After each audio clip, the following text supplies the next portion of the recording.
Buenas noches.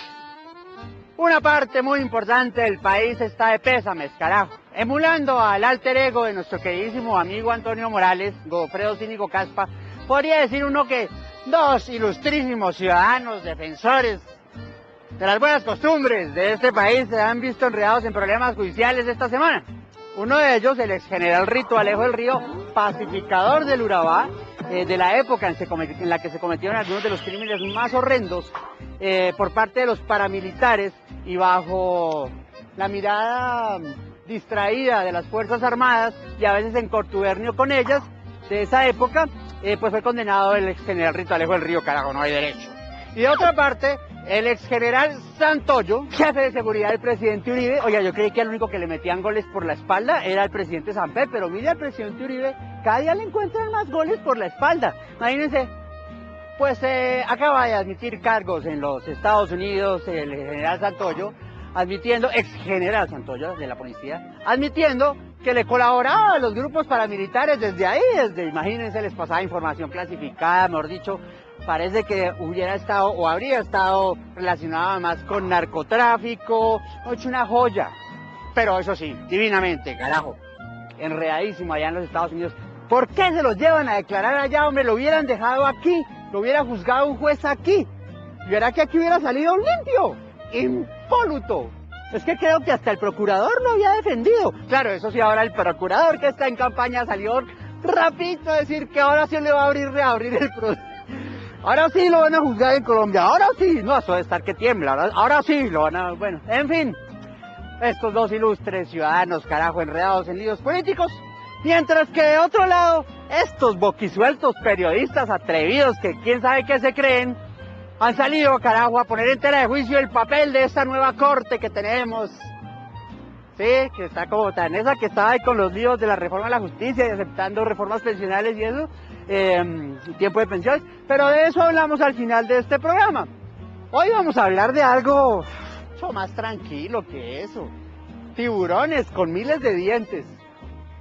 Esta historia de hoy es una historia que tiene que ver con varias facetas de lo que es la realidad de uno de los animales más admirables y que se ha mantenido sin evolucionar por millones de años en el océano. Esto es Crónicas de Tiburones.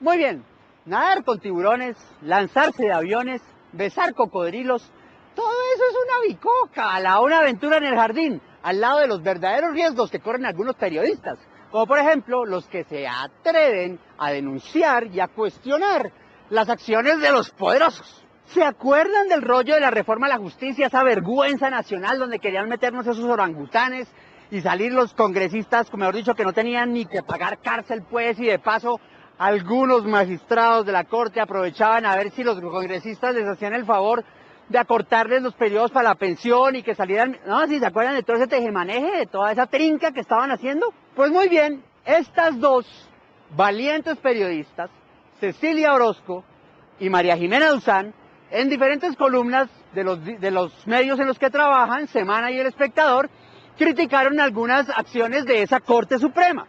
¿Qué denunciaban ellas? Que misteriosamente están sacando de su trabajo en las investigaciones de la parapolítica al magistrado suplente Iván Velázquez. Él ha manejado todos los procesos de la parapolítica con mucha valentía, lo han amenazado, lo han tratado de ensuciar, de enlodar su nombre, de comprar testigos en contra de él y no han podido. Y ahora lo que no pudieron, todas esas amenazas y todas esas presiones y todo, pues se viene a dar muy convenientemente por una medida interna de la misma Corte. El porqué de eso es lo que preguntaban María Jimena Duzán y Cecilia Orozco. Pues estábamos más que denunciando, señalando unos cambios que se habían registrado al interior de la Corte Suprema de Justicia, que nos generan tanto a Cecilia Orozco como a mí unas dudas sobre hacia dónde van las investigaciones que tienen que ver con los políticos. Por ejemplo, con la parapolítica, con la Dirección Nacional de Estupefacientes. Y señalábamos, tanto ella como yo, una serie de cambios, incluso en las jurisprudencias. Coincidimos en uno, que es más bien una inquietud y un cuestionamiento también, que no ha sido resuelto por la Corte, que es la remoción del magistrado auxiliar Iván Velázquez de los de la coordinación de todo lo que tenía que ver con la investigación de la parapolítica. Eso fue lo que hicimos, no más.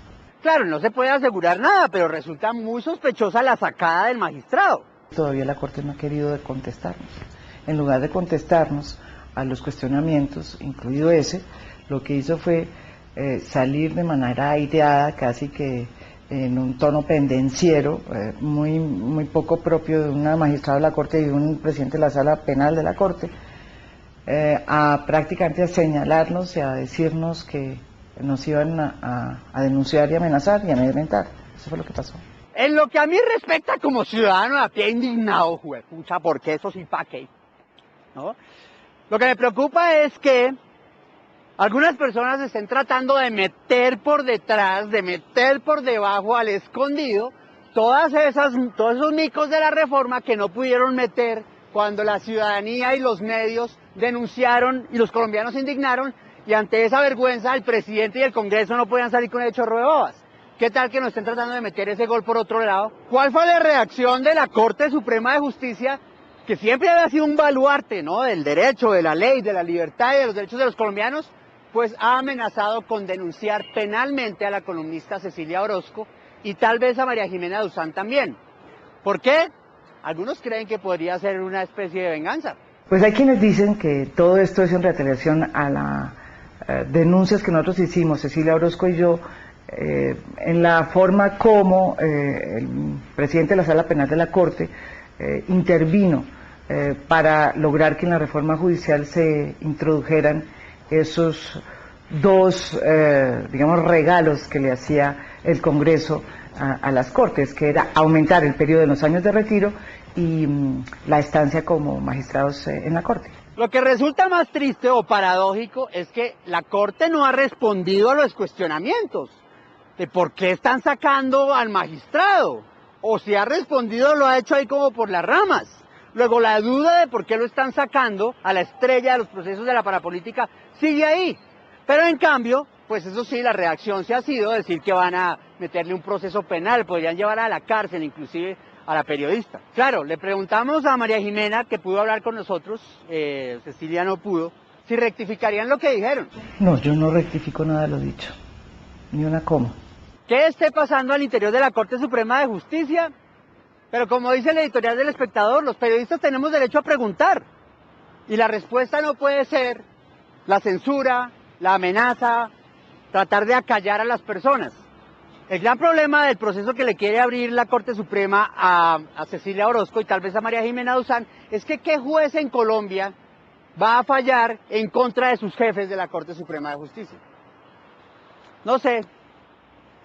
Señor, ayuda a nuestras colegas para que salgan avantes de este proceso y puedan seguir denunciando las torturas que pasan en Colombia, o que por lo menos las podamos discutir civilizadamente. Eso fue todo por hoy. Nos vemos dentro de 8 días aquí en Especial Spirri y espero que puedan sobrevivir una semana más en este océano plagado, infestado de las verdaderas bestias del océano, el ser humano. Chao.